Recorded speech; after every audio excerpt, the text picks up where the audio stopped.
예, 여러분 안녕하십니까. 승생활 TV입니다. 윤 대통령이 탄핵 소추 이후에 국힘당이 분열이 되어지고 아주 굉장한 소용돌이 속에 헤매이다가 이번에 대통령의 지지율이 이렇게 40%를 올라섰다. 자, 이런 것이 전 국민의 관심이 되어지고 갑론을박하고 술렁이면서요. 정말 이럴 수가 있을까 하고 이런 것에 대한 이제 보도가 연일 연야 이렇게 지금 텔레비 오늘도 계속 나오고 있습니다.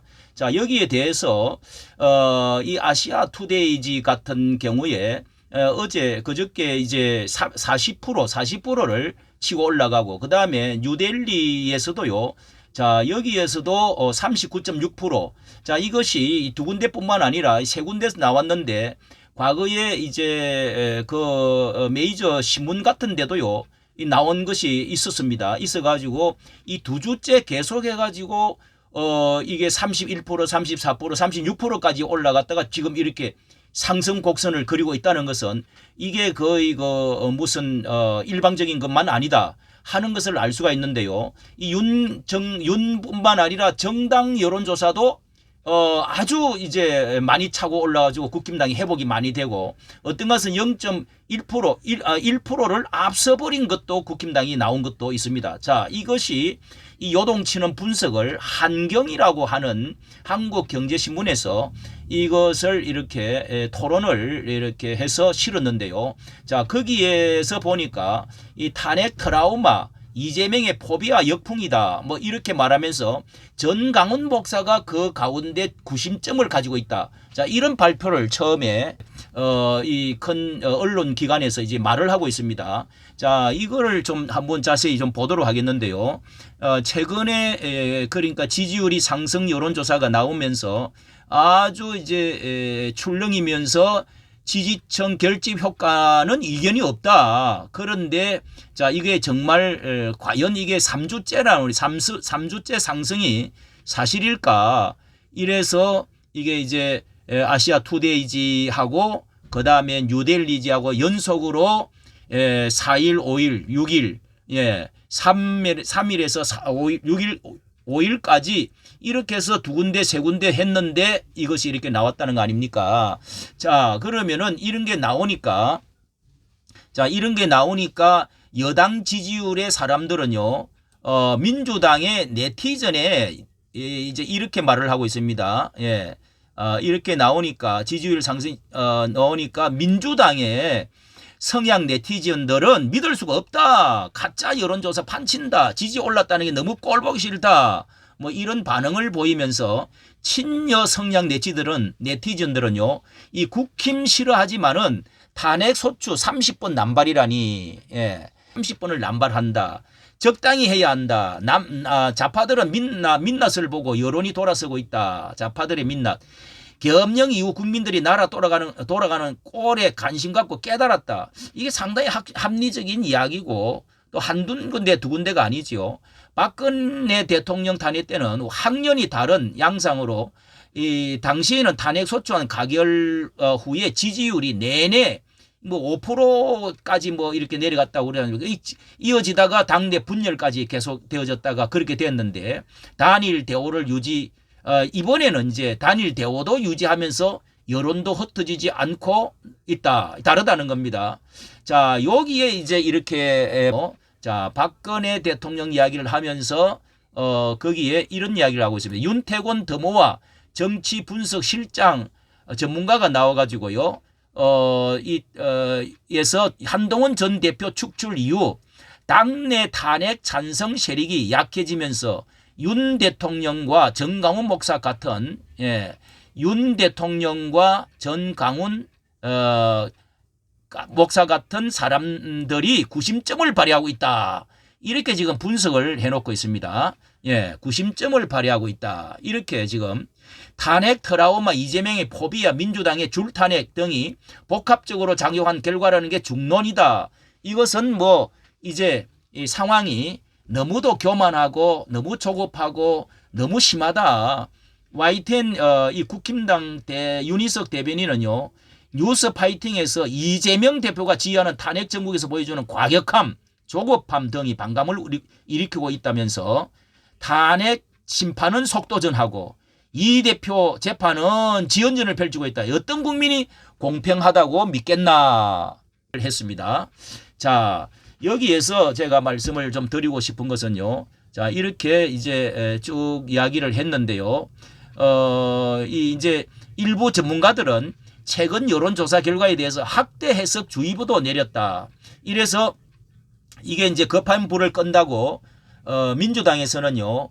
이런 이제 이 여론조사 기관을 고발도 했다는 것입니다. 고발도.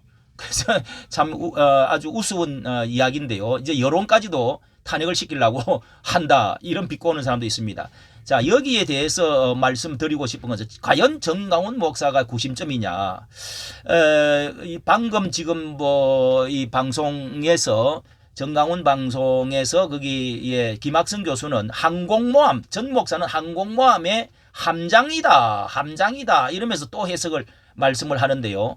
저는요 6년 전에 제가 광화문을 나가면서 처음 깨달은 것이 그때 뭐 제가 쉽게 말씀을 안 드렸습니다만은 그때 한번 언급을 한 적이 있습니다만은 정강훈 목사는 남부 통일 대통령을 여는 뭐 첩경이고 통일 대통령이 될 수도 있다. 제가 그런 말을 한 적이 있습니다. 사람들은 뭐 허황된 이야기로 들을 수도 있지만은 지금 여러분 이거 보면은요 이게 그 국힘당과 윤 정부를 이끄는 사람이 정강훈 목사님이 이런 것이 증명이 되고 있어요.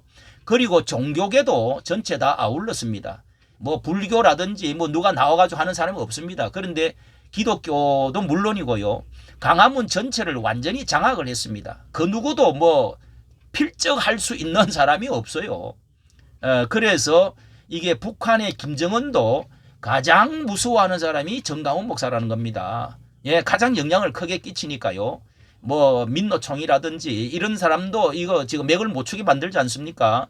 그래서 광장과 광화문 대첩에서 이번에 두 번, 세 번 모였을 때 완전히 이재명은 자기 광고를 해가면서 자기가 참석하고 그 모든 최고위원들도 다 참석하는데도 광화문에서 완전히 여론전에서 졌습니다. 전체가 모임에 3분의 1밖에 못 모였습니다. 그렇게 해서 결국은 처음에는 뭔가 기치를 올렸는데요.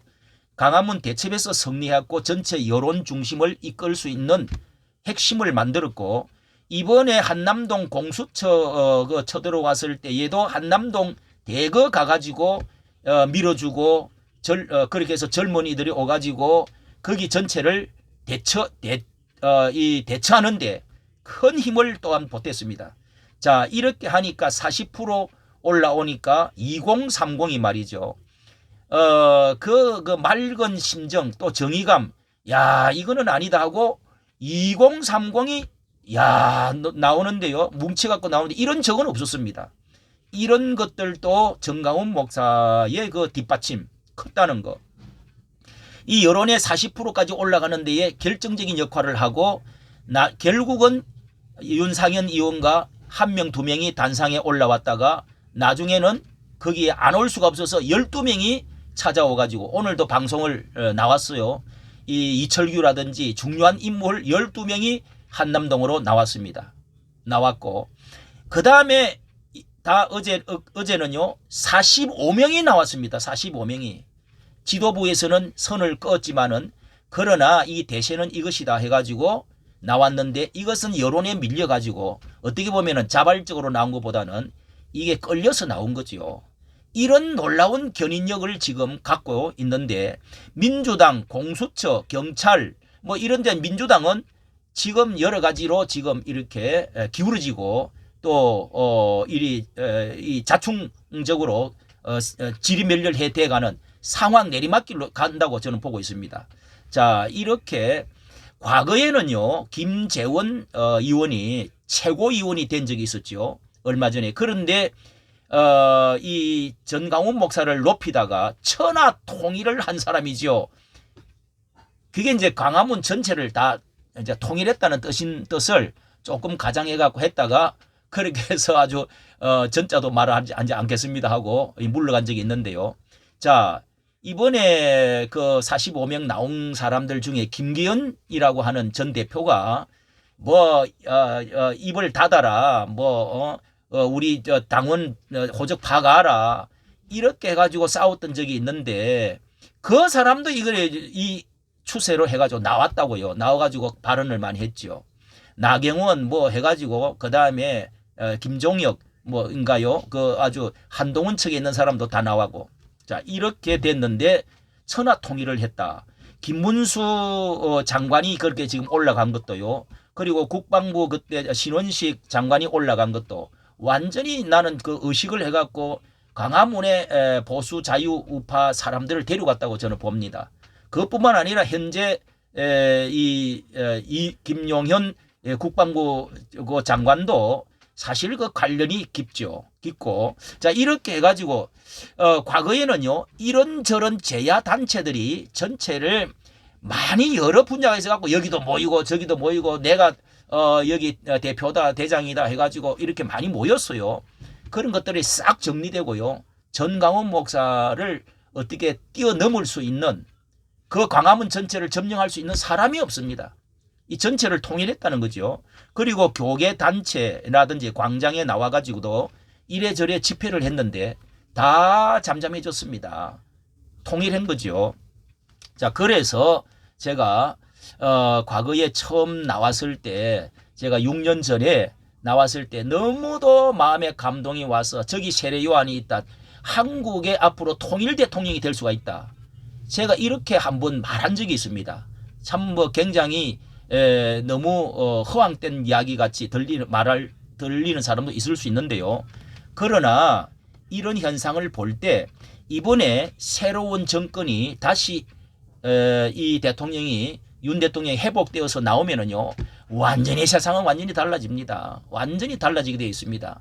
그리고 만약에 나오지 못한다 할지라도 이 영향력은 결국은 이런 영향력으로 인해서 이재명이가 대통령이 될 수는 없다고 저는 봅니다. 이재명이가 이 죄인이 이거는 아닙니다. 우리 양심이나 보편적인 가치나 자유민주주의나 세계적인 추세나 볼 때 이거는 아니죠.